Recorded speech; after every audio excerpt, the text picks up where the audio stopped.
Il y a d'autres problèmes avec l'industrie, c'est-à-dire, par exemple l'exposition des mineurs à la pornographie. Ça, c'est clair, c'est un facteur traumatisant pour certains mineurs.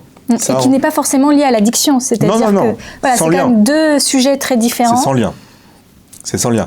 Mais des gens, on sait très bien dans la définition de la maladie, plus tu es exposé précocement à un support potentiellement addictogène, si tu es vulnérable, tu vas tomber dans l'addiction.